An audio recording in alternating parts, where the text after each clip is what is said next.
주실 것이고요. 뒤이어서 김승훈 민족문제연구소 책임연구원께서 일제강점기와 일제식민지가 남겨놓은 많은 그 역사적 과제들이 있습니다. 그 중에서 일본의 역사 왜곡 이런 문제들에 관해서 깊이 있게 연구하시는 분인데요. 그런 측면에 관해서 토론을 해주실 것이고요. 이번 토론회를 주최하신 정동영 의원님, 원래 학부에서 국사학을 전공했습니다. 그래서 민족사를 한국 발전의 밑거름으로 삼아야 된다는 생각을 갖고 계신데요. 세 번째로 토론을 해주시겠고, 마지막으로는 젊은 국회의원이시죠. 김준혁 국회의원님께서 토론을 해주실 텐데, 한국사 연구자이고 한신대학교에서 한국사 강의를 하셨고 주로 조선시대 화성연구 등에 관해서 훌륭한 업적을 내신 역사학자이십니다. 이 네 분의 토론을 차례차례로 하겠습니다. 우선 정 선생님부터 좀 해주시죠. 방금 소개받은 정현식입니다. 저는 사실 연구 전공하는 시기가 이쪽 근현대사가 아니고요. 지금 여러 분야라고 하는데 그 중에 제가 이 분야에 관련되어 있는 것은 한국 식생활사 분야의 논문을 썼고 또 책을 쓴 바 있고요. 독도 문제에 대해서도 그 논문과 책을 출간한 바 있어서 그 두 가지 문제를 중점적으로 말씀드릴까 합니다. 그리고 사실 이 지금 발표하신 분들의 그 내용에 대해서 제가 왈가왈부 따진 입장은 아니고요. 사실 저도 전적으로 지지하는 바이고 그래서 그 어떤 발표에 대해서보다도 제 소회로 좀 말씀드릴까 합니다. 그 식민지 근대화론이라는 거에 대해서 소위 그 경제학자들 사이에서 이 얘기가 나오기 시작해가지고 경제학계 내부에서 문제 있었고 경제학계와 한국사학계 사이 논쟁이 이제 여러 차례 있었습니다. 그래서 그게 이제 저도 김제평에 이쪽에 무슨 농업 실태, 경영 실태, 지대 문제, 생산량 문제 이런 거 여러 가지 얘기 오는데 그 얘기는 여러 번 논쟁도 있었고 제가 또 다시 덧붙일 말은 별로 없습니다. 그래서 제가 일제시대에 과연 근대화됐다면 우리가 근대화라는 말을 우리가 흔히 일반적으로는 서구화 그리고 산업화, 자본주의화 이런 말도 이제 같이 쓰고 있습니다. 그런데 그것이 식민지 시대에 근대화됐다면 근대화됐다는 것이 산업화나 자본주의 이런 것들이 모든 사람들이 다 잘 살게 되는 시대가 되는 건 분명히 아닙니다. 빈부격차라는 것도 여러 가지 있고 그런데 통계 수치상을 가지고 자꾸 경제학자들이 얘기하는데 그러면 평균적인 삶이라도 좀 나아졌을 텐데 과연 나아진 게 있는가 보면 그렇지 않다는 거죠. 아까 정태환 교수님께서 발표하신 바와 같이 쌀 문제 가지고 얘기하셨는데 저도 이 쌀 문제 가지고 논문 앞에 썼습니다만은 통계 수치로 나오는 바를 보면은 1910년 당시 쌀 생산량이 대략 한 1천만 석 정도가 됐던 걸로 짐작됩니다. 그런데 일본의 지배가 시작되면서 1920년대부터 몇 차례 삼위 증식 계획을 했고 물론 그것이 우리들한테 쌀을 많이 먹으려는 것이 아니라 일본이 자본주의가 처음에 성장하는 과정에서 자본가들이 자본을 축적하기 위해서는 노동자들의 임금을 싸게 해서 노동자 임금을 저임금으로 만들어서 많은 자본을 가져가기 위해서 시설 투자를 하면서 이제 소위 자본주의가 발전하게 되죠. 그런 과정을 거치는데 그 노동자의 임금을 낮추게 하려면 쌀값을 안정시켜야 됐습니다. 그것이 큰 것이었고 또 하나는 일본이 계속 침략 전쟁을 하면서 군수미들이 많이 필요했고 그래서 쌀을 필요했는데 한국과 일본이 똑같은 자포니카 쌀을 먹습니다. 그냥 찰진 쌀이죠. 짤막하고 인디카 쌀 같은 길쭉하고 훌훌 날아가는 쌀이 아니라 한국과 일본이 자포니카 쌀을 먹을 때 한국에서 쌀을 가져갔는데 그걸 얼마나 많이 가져갔냐면은 이사벨라 브로드비숍이 1900년대 초반에 우리나라에 와가지고 인천 제물포항에 내려가지고 자기 여기 와서 거대한 쌀의 바벨탑을 봤다고 그랬습니다. 그걸 전부 다 이제 분산, 목포 이런 데 여러 군데서 이제 가져가는데 얼마나 가져갔냐면은 1910년에 생산량 5%를 가져갔습니다. 10년대 중반에 15% 내려 가져갔는데 이게 여러분들 15% 좀 가져갈 수도 있지. 근데 여러분 생각해 보십시오. 지금도 무슨 비가 많이 왔다 채소가 좀 생산량 10% 줄고 값이 15%가 올라가는 게 아니라 폭등을 합니다. 그러니까 이게 1920년대 중반에 40%를 가져갔고, 물론 가져갔다는 건 다 뺏어갔다는 뜻이 아닙니다. 공출이라는 강제 수단을 통해서 가져가기도 했고, 또는 수출을 해서 가져가기도 했고, 여러 가지로 우리가 이출이라는 말을 쓰는데 1930년대 중반에는 50%를 넘게 가져갔습니다. 그래서 우리가 쌀밥을 먹을 수가 없었습니다. 그래서 만주조 들여오고 안남미 들여오고 거기다 쿵깨문 먹고 이러고 살았습니다. 그래서 그 결과 우리가 어떻게 살았냐면은 1910년에 통계 수치가 불확실하지만 이거보다도 아마 더 했을 텐데 1인당 쌀 소비량이 7만 4대였습니다. 7.4마리였는데 1910년대 중반에 7만 2만로 떨어졌고 6만 2만이었고 다시 30년대 중반에 4만 2만로 떨어졌습니다. 그러다가 1944년 해방되기 직전에 5.6만로 회복됐습니다. 그러니까 그 당시에 1910년에 그것도 과소 책정된 거는 7.4마리였는데 44년에 5.6만 됐습니다. 이게 뭘 얘기하냐면은 그동안에 쌀 생산량을 늘려가지고 결국 가져간 전부 다 일본인들이 가져갔다는 얘기입니다.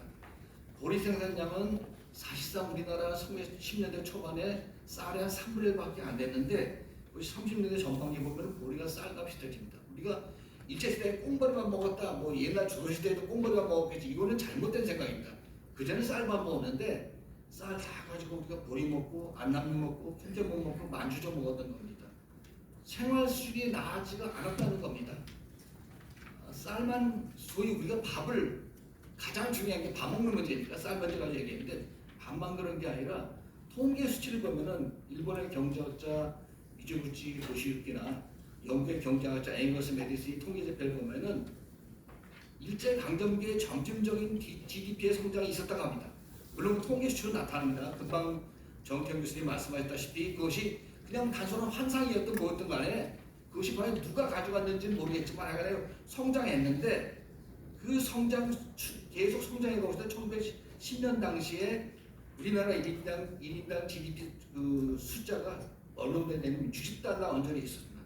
60달러 언저리에 있다가 1944년 해방되기 직전에 110달러까지 올라갔습니다. 거의 2배로 올라간 셈이죠. 그러니까 우리가 정말 또 통계 수치로 보면은 아까 국가문제 다 빼놓고 얘기하면은 굉장히 엄청나게 성장한 거 같은데 1945년에 해방되고 나서 1945년에 50달러로 떨어졌습니다. 1910년보다도 더 떨어졌습니다. 1960년에 이르러서 겨우 100달러에 가까이 갔습니다. 우리가 일반적으로 얘기하는 우리나라 산업화라는 것은 1960년대부터 시작된 것이지 일제시대에 시작된 게 아니라는 겁니다. 이게 뭐냐면은 일본이 한국을 경제성장을 시켜놓고서는 그 열매를 다 가져가다가 일본의 통치가 끝나니까 쏙 빠져버리고 남은 게 아무것도 없었다는 뜻입니다. 예전에 그래서 결국 우리가 살기 좋았냐? 아까도 얘기했지만 쌀도 못 먹었습니다. 2002년 대선 때 민주노동당 권영길 후보가 이런 말을 하겠습니다. 국민 여러분 행복하십니까? 살림살이 좀 나아지셨습니까? 아마 다들 기억하실 겁니다. 경제 성장이 됐다는데 행복하지도 않았고 국민들 삶이 나아지도 않았습니다. 물론 여러 가지 뭐 도로가 높고 항만이 생기고 의료기술이 생기고 그랬다고 그러지만은 사실 일본이 우리들한테 여러 가지로 무슨 국민으로서의 권리와 또 국민으로서의 의무를 요구한 게 아니라 참정과 물론 당연히 없었고요. 일본으로부터 차별과 멸시를 받아 살았습니다.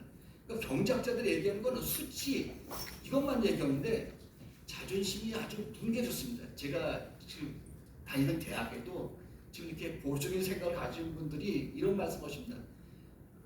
아주 극단적으로 막 이런 말씀이잖아요. 외정때는 이러지 않았어 이러면서 요즘 개판이야 이러면서 근데 그런 분들도 똑같이 하는 말씀이 있는데 뭐라고 그러시냐면 외놈들이 우리를 얼마나 멸시했는데 이건 자존심 문제는 이런 거는 지표 통계 수치상으로 나오지 않는 겁니다. 어떻게 됐냐면 참정권 거부됐는데 우리나라 사람들한테만 매를 때릴 수 있는 조선태영령이 1912년에 만들어져 가지고 매를 때리다가 3.1운동 나고 나서부터 없어졌습니다. 그런 차별들을 받 고급 기술, 과학 기술 이런 거는 가르치지도 않았고요. 최소한도 뜯어갈 수 있을 만큼 성장시켜 놓고선 가져가기 위해서 고급 과학 기술 인재를 양성하지도 않았습니다. 이공창 의사가 폭탄을 철폐 투척하게 된 계기가 뭐냐면 처음에는 완전히 자기가 한국 시민이 돼서 살려고 했는데 일본을 동경했고 자기도 일본 국민이 되려고 했는데 용산 철도 회사에 철도 회사에서 근무를 하는데 자기도 그래서 굉장히 노력을 해서 꽤 높은 자리까지 올라갔는데도 자기가 가르친 일본인들이 자기 밑에 있는 일본인들이 전부 다 자기 상사가 되고 자기가 단지 한글로 쓴 편지 갖고 있다고 해서 유치장에 갇히고 이러면서 마음이 확 돌아섰던 겁니다. 나는 일본인이 될 수 없구나. 이걸 철저히 느꼈던 겁니다. 근데 우리가 무슨 일본 국민이 됐다는 게 이상한 얘기입니다. 제가 지금 시간이 많이 들어서 간단하게 독도 문제를 말씀드리자면은 독도가 일본 땅이 아니라 일본 사람들이 두 가지 얘기하는데요. 고유영토설이 있고 무지지 선점설이 있습니다. 고유영토설은 무슨 얘기냐면은 원래 일본이 옛날부터 독도를 알았고 독도를 왔다 갔다 왕래하면서 경영했고 뭐 이랬는데 조선은 독도가 있는지도 몰랐고 거기 왔다 갔다 본 일도 없고 그 이름도 전부 다 일본이 붙인 이름이고 이런 얘기를 합니다. 근데 그런 얘기들이 여러 가지 논문들이 나오고 그러면서 일본 내에서도 막 비판이 있고 이러니까 그 얘기는 쑥 들어가는데 물론 아직도 지금도 마이크 들고 이걸 주장하는 일본의 선동가들이 있긴 있습니다. 교수라는 이름을 내걸고 그런 사람이 있는데 지금은 이제 그런 게 많이 줄어드는데 지금은 어느 정도 단위까지 하냐면은 일본이 태정관 지령을 내놓으면서 한국과 지적 편찬 사업을 하면서 내무부에서 태정관의 국가 최고기구에다 질문했는데 울릉도 독도는 이거 어디 땅이라고 해야 될까? 울릉도도 우리 땅 아니다고 아무 상관없다고 답변 내리게 공식 문서가 있는데도 그래도 그 별문서 아니다 이렇게 얘기합니다. 그리고 한국은 지금 와서 이제 일본에 소위 말하는 일본의 분위기가 변해가면서 학자들이 전에 정치학자, 이 법학자 이런 사람들이 나섰는데 지금 역사학자들이 좀 나서면서 무슨 얘기를 하냐면은 이런 얘기를 합니다. 이게 조선이 독도를 알고 있었고 뭐 어느 정도 왔다 갔다 하면 또 인정을 하지만은 국제법상으로는 일본 땅이다. 왜냐하면 아까도 얘기했죠. 정태현 선생님이 국제법이라는 거는 제국주의 열강들이 자기들끼리 협의해서 만들어 놓은 겁니다. 그러니까는 대단히 도덕적으로는 이상한 말일지 모르겠지만은 도덕적으로는 이상한 말일지 모르지만 독도가 일본 땅이라는 거는 국제법적으로 사실이다. 왜냐하면은 1905년에 시마네현 고시로 공포를 했습니다. 이거 우리 땅이다. 그게 바로 무지지 선전설이에요. 이제 옛날부터 알았다 이 얘기인데 그만두고 일본 조선이 자기 땅이라고 인정 선언하지 않았는데 우리가 먼저 했으니까 우리 땅이라는 겁니다. 근데 사실 1100년에 고종 칙령으로 석도가 한국 땅이라는 걸 얘기했거든요. 석도가 뭐냐면 돌섬이란 말입니다. 근데 독도란 말이 돌섬의 반응이거든요. 독섬 이런 말인데 지금 와서 이제 무슨 얘기가 나오냐 하면요. 지금 와서가 아니라 꽤 된 얘기입니다. 일본에도 한국의 입장을 상당히 오고 지금 진보적인 입장이고 이런 학자들이 있습니다. 그 사람들이 무슨 얘기냐면 아무리 근거를 얘기하고 또 얘기해도 그거 다 필요 없다. 그 우리 땅이다. 이런 얘기는 물론 우리도 이제 그렇겠죠. 강력하게 주장하고 소리다 보니까 이게 해결이 안 난다. 해결이 안 나니까 이건 일본의 그래도 양심적인 사람들이 하는 얘기입니다. 독도를 한국 땅으로 인정하고 일본이 그 대신에 자유롭게 강경해서 어업 활동할 수 있게 보장해 주는 게 어떻겠냐 이런 얘기를 합니다. 전 이게 좀 강창일 전 대사님께 여쭤보신데 일본이 이런 말을 하면은 받아들일까? 이거 받아들여도 큰 문제입니다. 이건 진짜 이건 어마어마한 문제인데 이런 일이 일어나지 않았으면 좋겠습니다. 이건 뭐 공동 소유 문제가 아니라 일본이 마음대로 와서 고기 잡아가도 우리는 그냥 다 보고만 있어야 된다. 이런 일이 일어나면 이건 좀 큰 일입니다. 걱정스럽습니다. 이상으로 제 소회를 마치겠습니다. 감사합니다. 그래서 김승훈 선생님 토론해 주시겠습니다. 네, 저는 PPT를 조금 준비를 했는데요. 오랫동안 앉아 계셔서 조금 지루하시죠? 그래서 화면을 보시면서 제가 이번에 제가 준비한 거는 앞서 이제 사회자 선생님께서 소개를 해주셨는데요.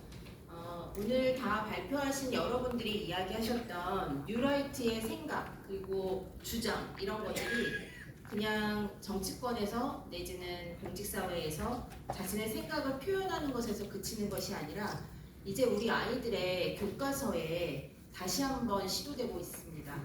그래서 최근에 8월 30일 날 공개가 된 한국사 교과서 가운데 학력평가원 교과서가 지금 여러 집중을 받고 있는데요. 그 내용을 중심으로 간략히 소개를 드릴까 합니다. 학력평가원 교과서, 한국사 교과서 9종이 공개되자마자 여러 의혹들이 바로 당일날부터 쏟아져 나왔습니다. 첫 번째 내용은 현재 교육부 장관 청년보좌역을 맡고 있는 김건호라고 하는 분이 바로 학력평가원의 저자였던 것이 이제 밝혀진 것이죠. 그래서 원래는 교과서 검정 신청을 할 때 저자가 교육부의 직원이어서는 안 된다라고 하는 조항이 있는데요. 아무래도 이것은 저작자 위반에 해당되는 사항이 아닐까 이렇게 문제 제기되고 있습니다. 또 하나는 학력 평가원이라고 하는 출판사가 사실 기존에 이제 8종을 내던 교과서 출판사하고는 굉장히 현격한 차이를 보이는 굉장히 영세한 그런 출판사인 것 같아요. 그런데 검정 신청을 할 때 최소한 해당 과목의 출판 실적을 입증을 해야 되는 그런 실적을 제출해야 되는데요. 이것도 역시 2007년에 발간한 것을 표지만 갈아서 제출하는 것으로 드러났습니다. 그러니까 이것은 검정 신청을 하는 출판사로서는 자격을 갖추지 못한 그런 사유가 당일날 벌써 이제 보도가 된 것이죠. 그리고 또 이 학력평가원의 저자가 이야기한 것들이 매우 놀랍습니다. 저 동영상으로 나오는 저 화면의 주인공이 바로 이제 배민이라고 하는 저작자인데요. 오늘 이제 쭉 얘기하시는 일제강점기의 그 수탈상이라고 하는 것이 사실 사실인지 모르겠다라고 하는 이야기를 하기도 했고요. 그리고 이들이 이미 2022년부터 이 교과서 작업들을 준비해 왔다라고 하는 내용들을 확인할 수 있었습니다. 그리고 특히 좌파가 수십 년간 방송에 출연을 하면서 이승만 박정희를 융단 폭격을 해서 악마화했다.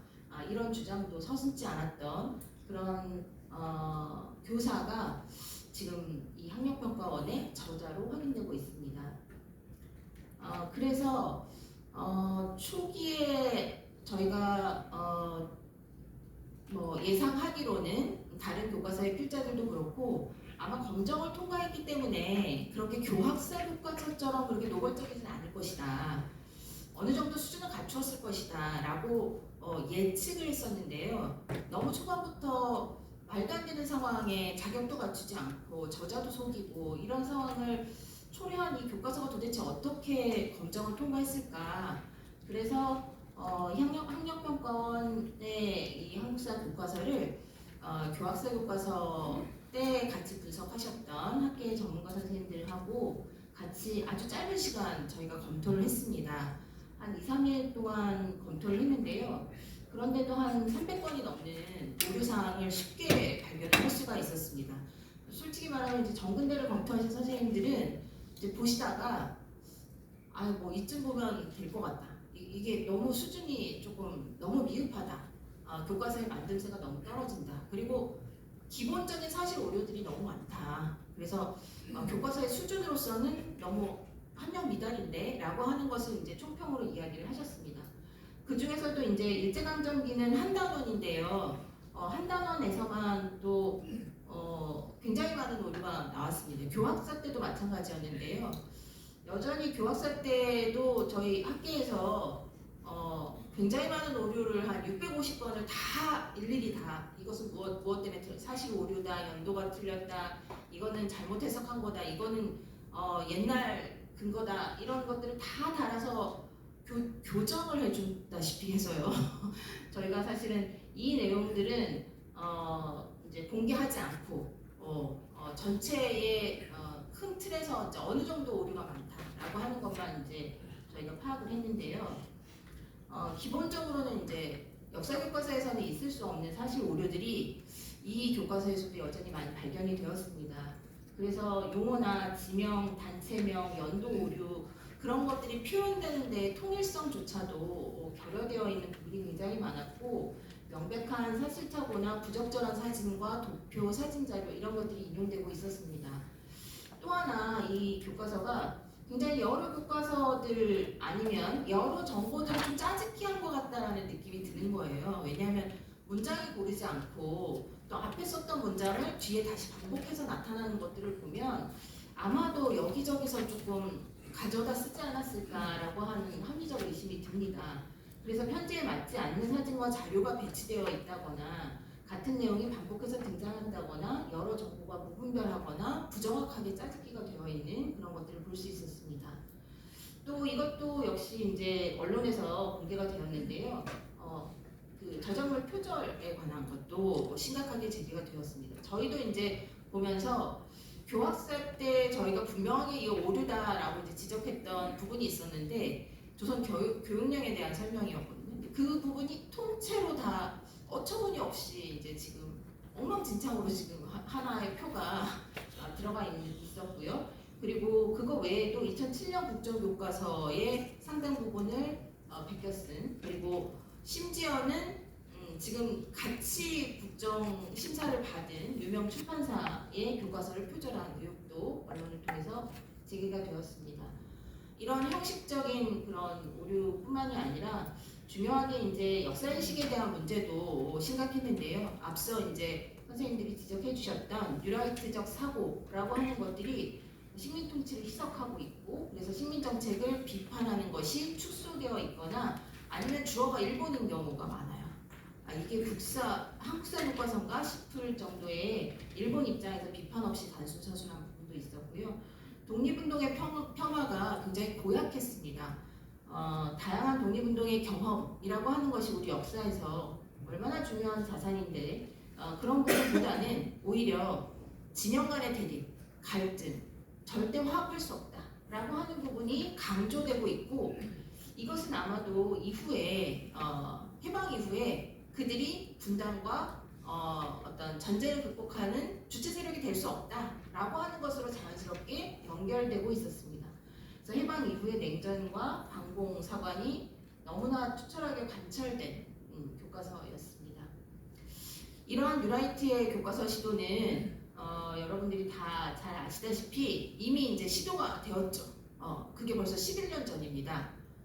더 앞서서는 2005년으로 거슬러 올라가서 앞서 이만현 선생님 소개해 주셨던 2005년에 설립한 이 교과서 포럼이 기존의 그 검정 교과서가 좌편향됐다라고 해서 이것을 바로잡기 위해서 우리가 교과서를 한번 쓰겠다라고 한 것이 2008년에 대한교과서 한국근현대사라고 하는 것입니다.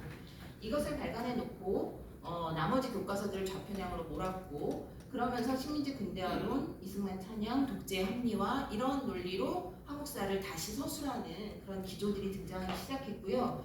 그것이 검정 교과서의 시장에 본격적으로 등장한 것이 바로 2013년 한국현대사학회가 주도한 교학사 교과서였습니다.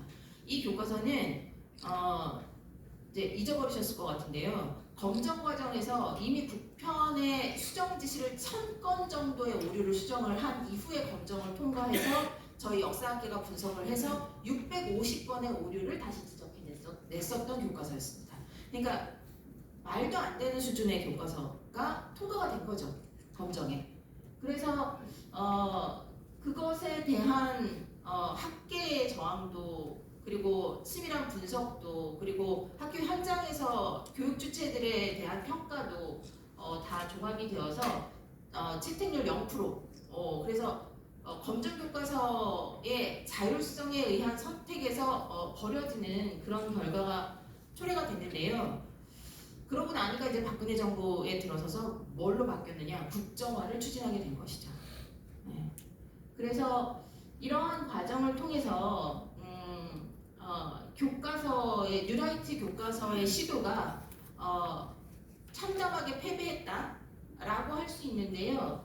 근데 그것이 지금 다시 시도가 된 것입니다. 이러한 과정들은 사실은 일본의 뉴라이트가 시도했던 과정하고 그대로 똑같이 답습을 하고 있는 거나 마찬가지입니다. 1997년에 앞서 얘기한 교과서 포럼 같은 그런 단체가 이제 새로운 역사를 만드는 모임이라고 해서 줄여서 새역모라고 하는데, 그것이 이제 1997년에 만들어졌고요. 저 새 업무가 만들어진 결정적인 계기는 지금 강제동원, 위안부 문제 이런 거 얘기할 때 무라야마 다마 이런 얘기 하잖아요. 그런 담화 이후에 역사교육을 하겠다. 그래서 위안부의 강제동원을 교과서에 쓰겠다. 라고 해서 교과서에 위안부 서술이 등장하자 저 단체가 나온 거거든요. 그러니까 우리가 교과서 포럼에서 이 식민지 근대화론 그리고 또 친일파 옹호 이런 것들이 나타나는 것이 2000년대 초반에 과거 청산의 성과들이 검정교과서에 수록이 되고 그 기조로 새롭게 근현대사를 쓰기 시작하니까 반대급부로 나오기 시작한 것입니다. 그래서 자학사관을 비판하게 되고 심지어는 침략을 미화하고 한국사관이 나오게 되고 그래서 이제 2001년에 일본 교과서 왜곡에 대한 대대적인 저항이 한국 사회와 일본 사회에서 같이 연대하는 운동으로 전개가 되었죠.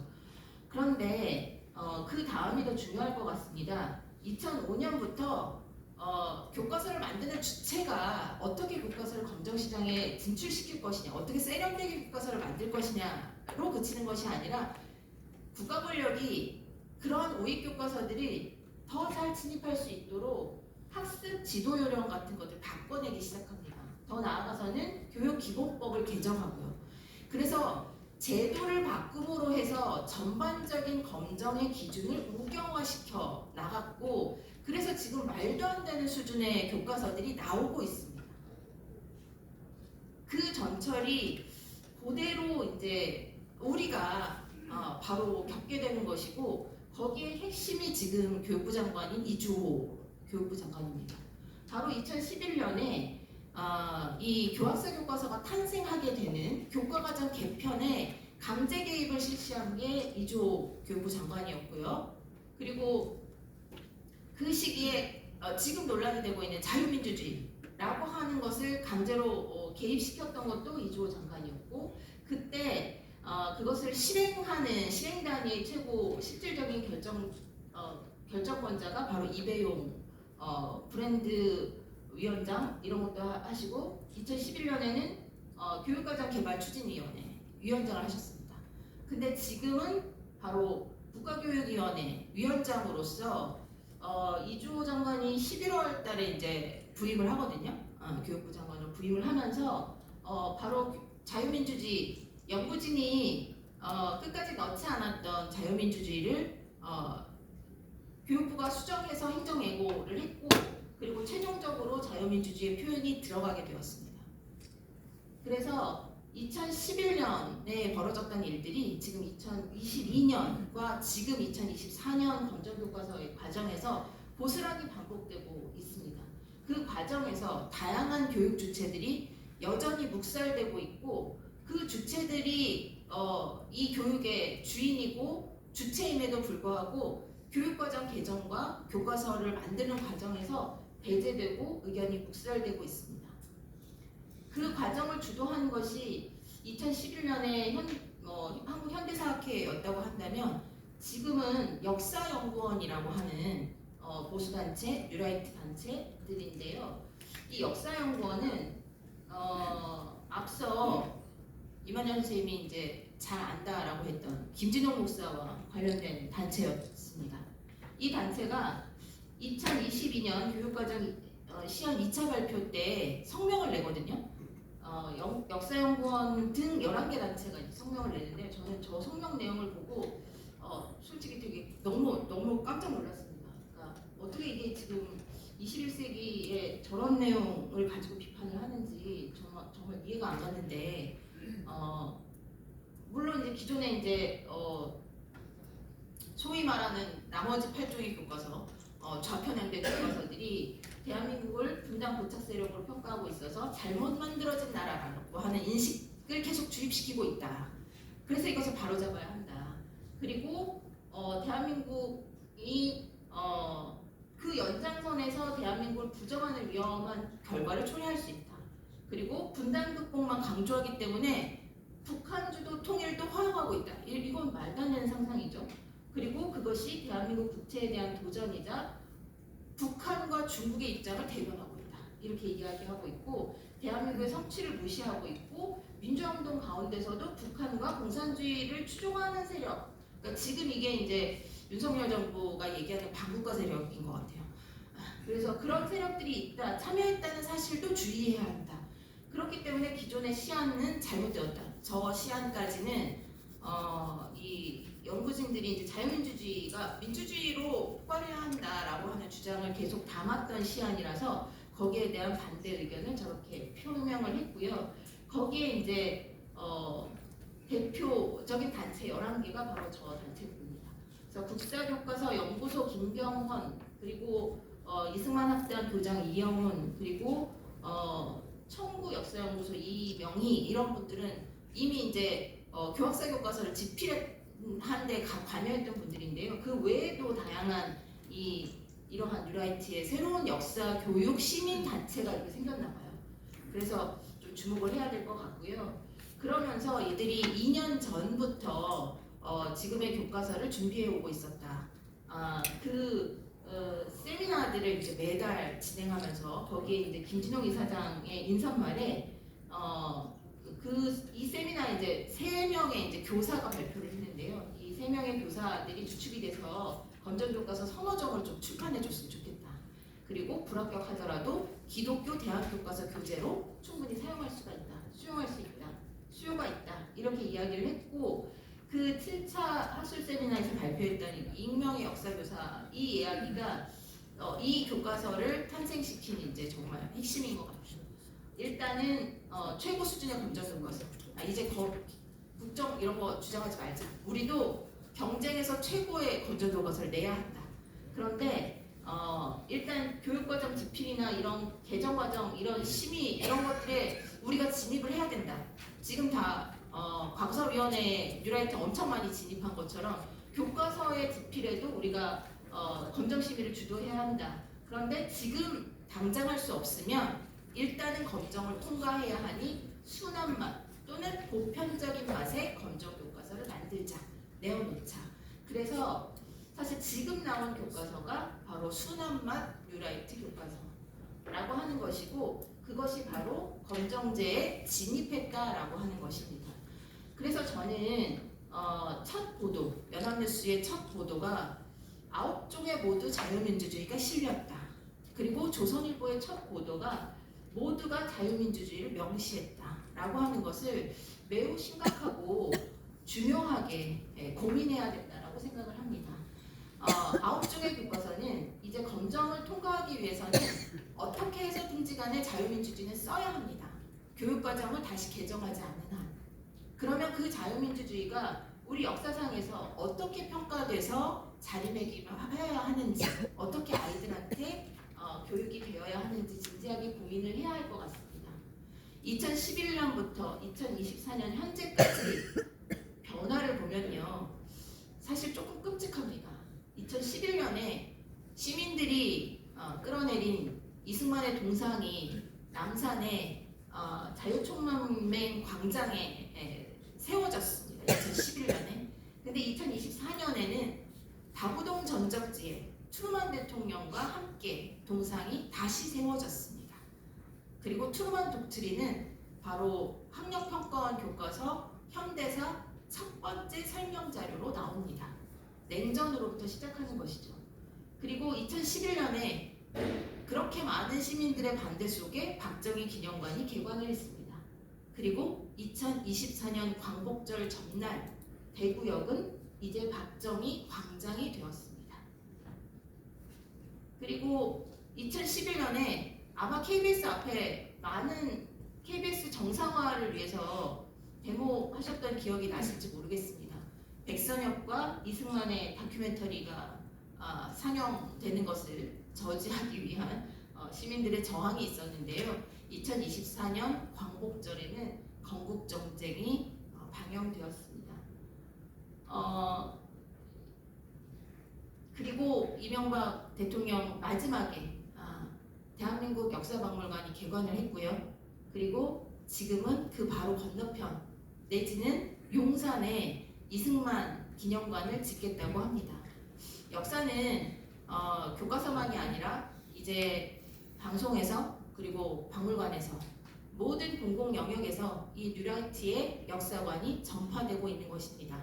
그래서 그런 부분에서 오늘 많은 선생님들께서 중요하게 지적하셨던 이런 내용들이 더 많이, 더 적절하게, 더 진지하게 논의되고 그리고 우리 교과서가 어떻게 만들어져야 하는지 진지한 고민을 다시 한번 했으면 합니다. 이상입니다.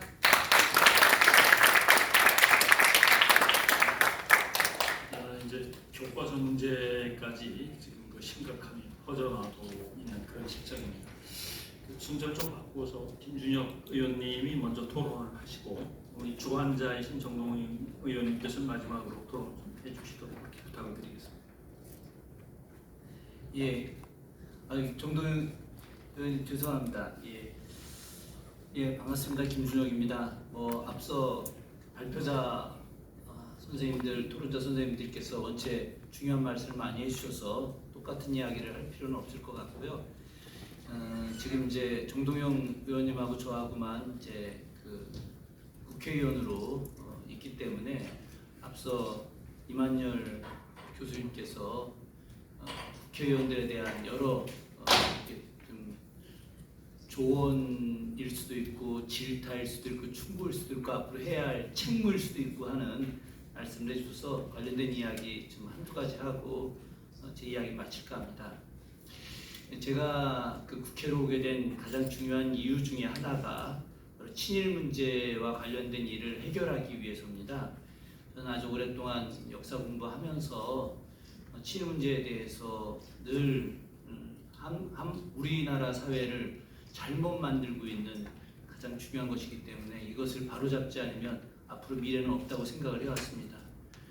친일파가 특세한 이유는 너무 많이 알려져 있기 때문에 굳이 이야기할 필요 없지만 그들이 특세를 함으로 인해서 부정한 자들이 거짓을 행하고 온갖 나쁜 짓을 해도 성공한다라고 하는 그것이 자라나는 청소년과 미래 세대에게 그대로 보여줄 수 있기 때문에 자라나는 사람들이 우리가 거짓과 부정을 해도 문제가 되지 않을 것이다. 잘 살기만 하면 된다. 힘을 얻으면 된다. 권력을 얻으면 된다. 돈을 얻으면 된다라고 하는 잘못된 생각을 우리 사회가 지금 갖게 되어버렸습니다. 이 문제를 해결하는 것이 그 무엇보다 중요하다고 생각을 하고 그래서 제가 지난 선거 기간에 이것을 이렇게 강하게 들고 나왔다가 많이들 아시겠지만 언론 보도를 통해서 온갖 또 고생도 했습니다. 그 이야기를 하자는 건 아닙니다. 다만 중요한 것은 조금 전에 역사 교과서 문제뿐만 아니라 모든 부분에서 담겨져 있는 뉴라이트 문제가 어디까지가 있느냐 군대까지가 있습니다. 아마 일부 알려지긴 했습니다만은 제가 이 자료를 어렵게 구했는데 정신전력교육 기본교재입니다. 2023년 10월에 나와서 지금 현재 대한민국 병사들한테 사용되고 있는 정신교재입니다. 여기 나와 있는 것이 조금 전에 우리 김승은 박사님이 해주셨던 한국사 교과서, 한국학력평가원 교과서인데 이 내용도 참혹한데 이 내용보다 이 책은 더 참혹합니다. 이 안에 뉴라이트 사고뿐만이 아니라 병사들한테 너무나 잘못된 내용들을 가르치고 있습니다. 이 교재도 그 이전에 국정교과서에서도 나와 있지 않았던 바로 조선이라고 하는 나라부터 소중화 의식에 사로잡혀서 그래서 나라가 망하게 돼 있고 그것 때문에 일본이 지배를 하게 됐다고 하는 논리로 가고 있는데 이거는 아예 삼국시대부터 시작해서 우리 민족이 그 삼국시대부터 잘못된 싸움과 힘없고 그리고 문신들에 의해서 지배를 받고 그래서 결국은 나라가 망했다는 논리로 가고 있습니다. 이 안에 독립운동에 대한 내용도 아주 소략한 정도가 아니라 거의 나와 있지 않고 홍범도 장군이라든가 우리 청산리 전투, 봉오동 전투부터 시작해서 수많은 독립운동에 대한 이야기는 없습니다. 말도 안 되는 내용들입니다. 이 내용을 가지고 이 책을 가지고 대한민국의 60만 병사들이 교육을 받고 있습니다. 일주일에 한 번씩 정신교육을 일단 미명 아래 반공교육과 친일교육, 뉴라이트, 매국교육을 지금 받고 있는 것이 대한민국의 현실입니다. 그래서 사회 곳곳에 담겨져 있는 이런 잘못된 교육을 갖다가 막는 일을 저희 국회에서 해야 된다라고 하는 생각을 오늘 더욱더 말씀을 드리고 싶고요. 앞서 아까 이만열 교수님께서 간도 대학살 관련된 내용, 작년에 제가 100년 때 현장에 직접 다녀왔었는데 지금 그것만이 문제가 아니라 사실 하고 싶은 말씀은 너무 많습니다. 2015년에 군함도가 세계유산 등재될 때 그때 일본이 너무나 교묘하게 정한론을 부르짖었던 요시다 쇼인의 그런 그 생가이자 이토 히로우미를 가리켰던 송화촌숙을 연속유산으로 세계문화유산으로 등재시켰습니다.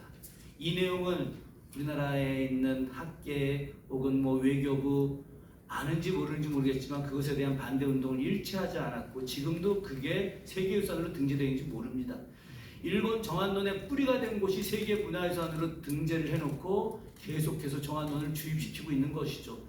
이 책 안에, 이 교과서 안에 이토 히로부미 사진을 버젓이 넣어놓고 일본의 근대화와 관련된 내용으로 이야기하고 있습니다. 정말 당혹스럽죠.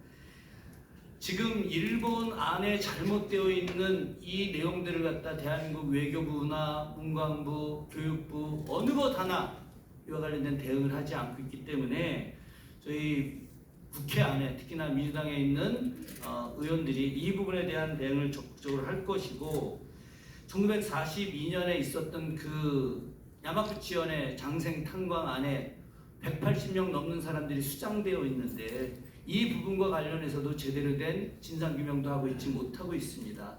예, 저는 이 부분과 관련해서 지금 가장 적극적으로 지금 대응을 하고 있는 사람인데 이와 관련된 역할도 역시 좀 하도록 하겠습니다. 제가 드리고 싶은 이야기는 오늘 이 자리에 저희 민주당 국회의원들이 많이 참석을 했지만 많이 또 나가기도 했습니다. 우리 지금 이제 최민희 우리 그 방송통신위원회 위원장님하고 조계원 우리 의원님 두 분 다 전설적 운동권 출신인데 지금 어쨌든 남아서 여기서 열심히 하고 계시는데 이분들하고 같이 해서 지금 해결해야 될 한일 문제 하나하나 제대로 중요한 후쿠시마 문제도 그렇고 장생관광 문제도 그렇고 또 요시다 쇼인에 관련된 여러 문제들도 그렇고 하나하나 풀어내는 일을 이제 본격적으로 하겠다고 하는 말씀을 드리면서 제 토론은 마무리할 겁니다. 학술적 내용은 이미 다 정리가 됐고 저도 뭐 역사 전공자 출신이지만 그런 내용을 이야기하는 것은 여기서 제 역할이 아닌 듯합니다. 예, 고맙습니다.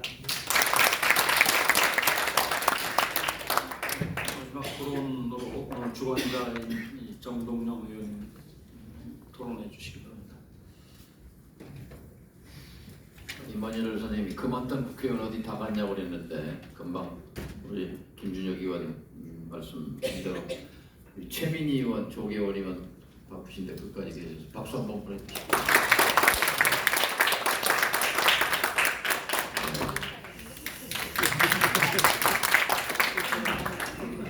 저는 국사학과를 댕기긴 했는데 공부는 잘 안 했습니다.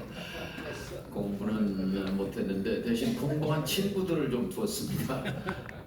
그래서 제가 오늘 이 자리와 관련해서 안병우 한국학중앙연구원장 안병우 교수한테 상의를 했더니 그럼 주요 국책 역사 기관 관장님들을 좀 다 모셔서 국회에서 이런 토론장을 한번 만들어보자. 민족의 가장 큰 에너지 자산이 그 역사 자산이라고 생각합니다. 그것을 훼손하는 뉴라이트 준동에 대해서 분노하는 이유이기도 합니다. 오키나와는 유구 왕국으로 600년 이상 지속했던 왕국입니다. 그런데 1879년 일본에 병합됐습니다. 오키나와 사람들이 지금 말하는 것은 한국을 바라보면서 우리에게는 치열했던 일본에 대한 항일 저항이 없었고 한민족은 그만큼 가열차게 치열한 그 저항과 희생이 있었기에 오늘의 영광이 있고 굉장히 부러운 눈으로 유구 왕국의 후손들이 한국을 바라본다는 얘기를 들었습니다. 끝으로 이만열 선생님께서 국회가 뭐 하느냐 하고 질타해 주셨는데요. 한일협정 내년에 60년입니다. 1965년 한일협정 그 기본협정 기본조약 2조에 1910년 8월 22일 이전에 대한제국과 대일본 제국 사이에 체결된 모든 조약과 협정은 이미 무효임을 확인한다라고 선언했는데 외교 문서에만 남아 있고 국회가 이걸 뒷받침한 게 뭐냐 법제화하지 않았다 하는 꾸짖음을 하셨는데 참 가슴을 찌르는 말씀입니다. 오늘 함께했던 의원들 이 1차 역사 만민공동회를 한다고 의원 그 텔레그램 방에 띄워놨더니 며칠 만에 115명의 의원들이 나도 공동주최에 참여하겠다 이렇게 해주셨어요. 그 에너지를 가지고 국회에서 한일협정 60년이지만 지금이라도 국회가 뒷받침할 수 있는 방도를 찾아서 115명의 의원들과 함께 추진해 보고자 합니다. 그리고 간도 대지진 조선인 희생자 진상 규명과 명예 회복 그리고 우키시마호 진상 규명에 대해서도 지적해 주셨는데 그 부분도 22대 국회에서 저희들이 적극적으로 의제화해서 뒷받침하도록 하겠다는 말씀을 드립니다. 감사합니다. 이제 마지막으로 강창일 주일대사님의 총평을 듣겠습니다. 예, 이거 끝나고 드리겠습니다. 예. 되게 지루하시겠어요? 지루하시겠는데. 토론회 중에 3시간 넘는 건 이게 네. 그러네. 그 너무 진지하구만요.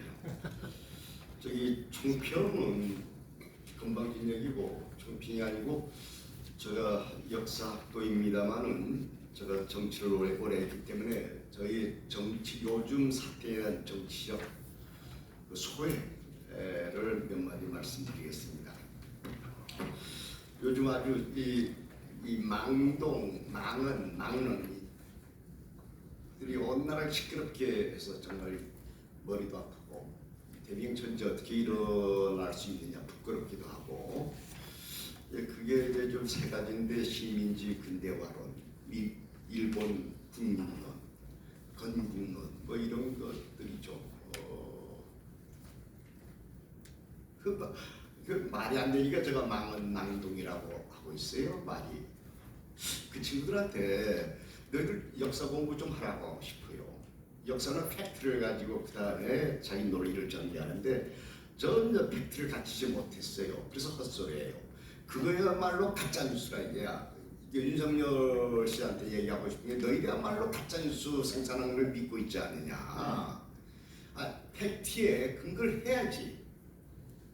이게 천만다에 우리 역사 쪽 사람들은 거의 없습니다. 그저 뭐 역사 공부했다는데 좀 사입이 있고 경제학 했다고 하는데 그 사입이 경제학자 그리고 엉터리들이에요. 엉터리들. 아까 안병직 선생님 나오는데 제가 잘 압니다. 아주 엉터리 한마디로 얘기해서 논문 제대로 쓴 것도 없고 그냥 남 비판만 하고 다니고 진보적인 그냥 흉내만 내고 아주 이만 교수님 잘 아시겠죠? 양명 이라는 사람. 저거 일본에 같이 있었는데 에피소드가 많습니다. 그 양은 헛소리 해가지고 일본 유학할 때 데모도 하고 그랬어요. 그리고 뭐 일본 돈 도요다 재단 돈 받고 와서 이 학생들 연구소 만들어서 그 돈이 이렇게 공짜가 없어요. 예? 그 돈 받으면 다 그렇게 그런 짓 하는가?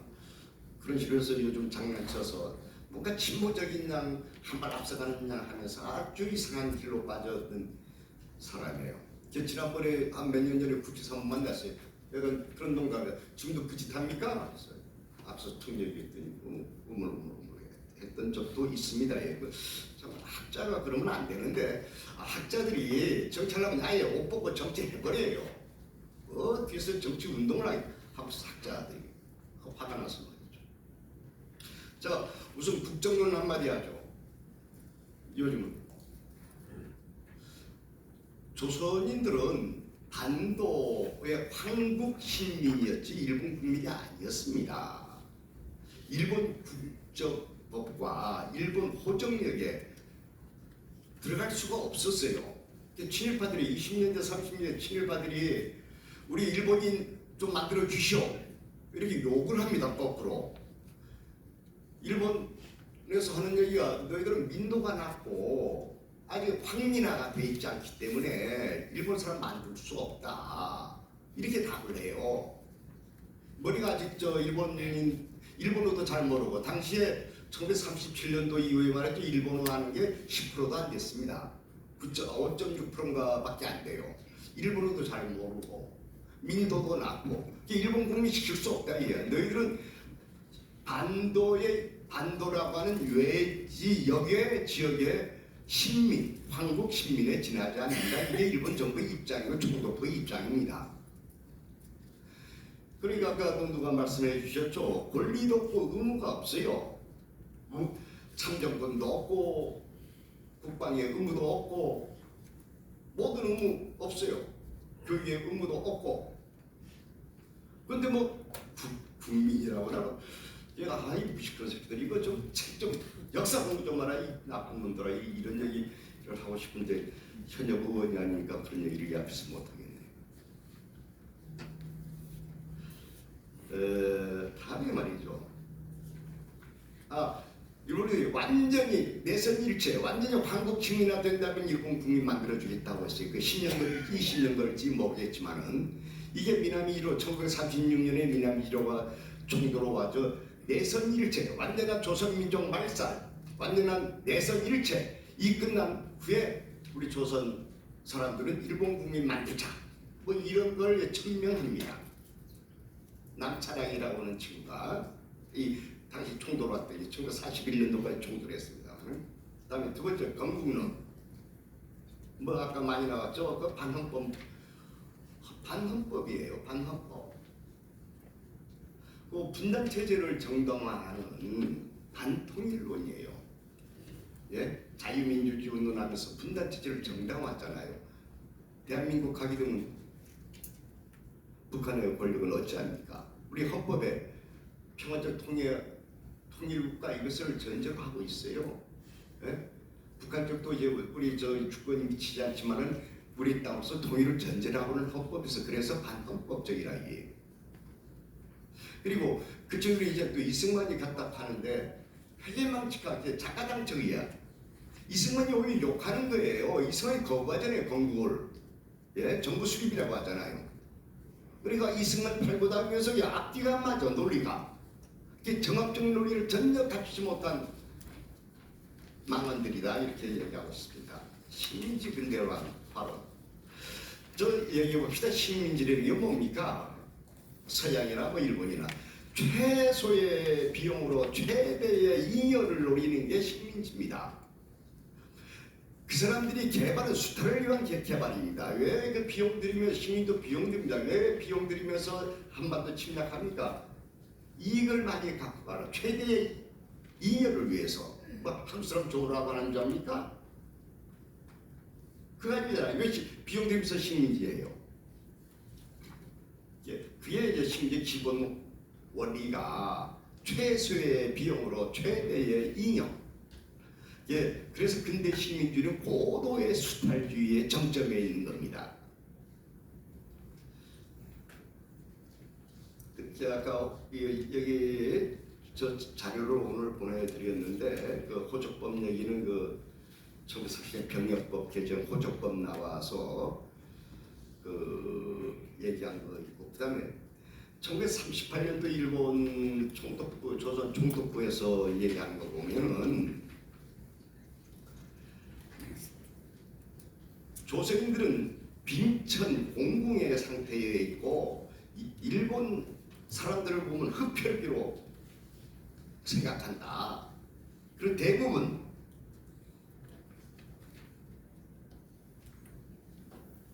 초목금피로 연명하고 있다라고 조선국 1938년대 조선국 당국이 비밀 자료에 전부 나와요. 그만큼 먹고 살기 어렵다는 얘기예요. 뭐 구체적으로 뭐 저저저 뭐 이상한 근대 식민지와는 아이고 참. 자 그다음에 말이죠. 이런 처음에 뭐 뉴라이트 운동을 이제 이만열 교수님께서 많이 잘 지켜주셨습니다. 뉴라이트 처음에 이 몰락하면서 미국에서부터 시작을 했죠. 뉴라이트. 그러니까 뭐 우익, 보수 이게 신보수다. 이건 좋은 의미로 시작을 했어요. 뉴라이트가 탈냉전 시대 맞아서 이제 이 나쁜 보수, 이렇게 신보수다. 이런 좋은 의미. 그래서 제가 아까 얘기할 때에 이 친구들한테 뉴라이트는 용어 붙이면 안 된다. 친매국 극우 세력이다. 뭐 이렇게 용어를 해야 된다고 하는 얘기가 그 얘기거든요. 그래서 이 친구들이 그냥 꼼지락 저 미꾸라지처럼 다니다가 그래서 이제 뉴라이트 뭐 단체 뭐 자유회의 뭐 이런 것들도 만들고 장난들 치지 않습니까? 그러다가 박근혜 이명박 때에 권력이 빌붙어서 뭔가 해보려고들 했죠. 그게 첫 번째 나타난 게 박근혜 때의 교과서 파동이고요. 그 다음에 이번에 들어와서는 이제 홍범도 홍범도 장군 육군사관학교 동상철회 그리고 최근에 기관장 뉴라이트들 기관장 시킨 거 이제는 권력을 등에 업고서 지네들끼리 모아다니면서 자리 하나씩 찾아오고 있어. 이 정권이 몇 년이 갔고 이 정권이 하나씩 자리 차서 이제 1, 2년은 가겠죠. 그 자리 차서 그냥 지네들끼리 서로 연락들 하면서 빈자리를 찾아먹고 그래서 제가 이것들 기생충이라고 하는데 기생충 권력이 빌부터 그것도 학자라고 하는 학문한다는 놈들이 기생충처럼 권력이 쫓아다니더라고요. 그랬더니 누구는 정성호는 뭐라고 암세포라고 그건 대한민국 사회 암세포 정치 권력이 빌붙어서 한 자리에 걸려는 아주 착한 친구들이다 이런 식으로 생각을 합니다. 예. 그래서 지금 윤석열 정권의 민낯을 고스란히 저희들은 이제 보고 있죠. 그런데 이 나라 국민이 그렇게 간단하지 않습니다. 예. 얼마나 위대한 국민입니까? 다 보고 있어요.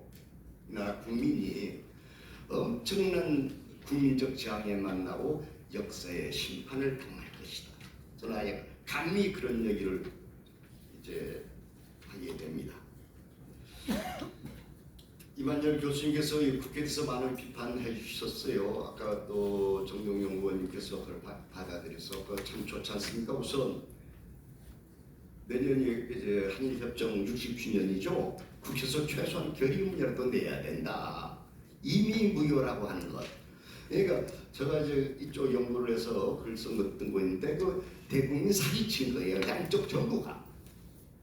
일본 놈들은 일본 정치인들은 일본 국민을 속였고 우리는 우리대로 대한민국 국민을 속인 거 이미 시점이 없어요. 언제부터 인간은 시점 이미니까 지나가니까 언제냐 이렇게 나온 거예요.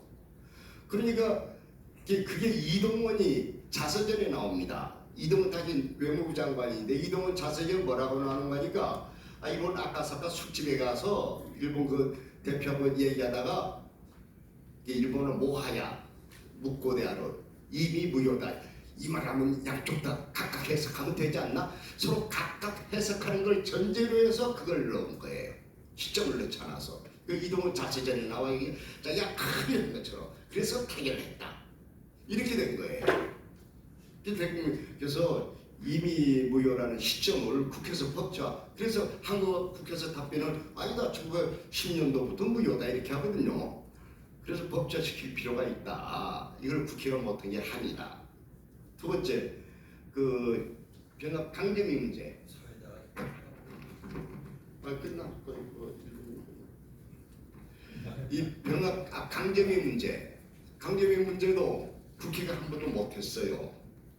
이게 대법원에서 2018년도 몇 년 전에 일본의 조선 지배는 불법 강제입니다. 이렇게 처음으로 나온 거예요.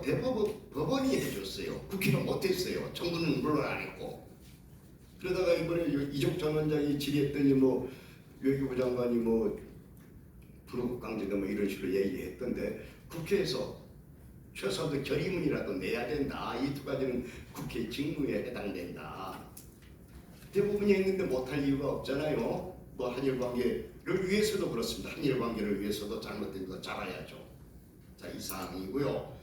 독도 문제 아까 정인희 선생님 얘기했는데 공동개발 어떻게 생각을 보는데 독도는 저희들의 생명이다. 생명. 이제 이 목숨 두 개로 자를 수 없잖아요.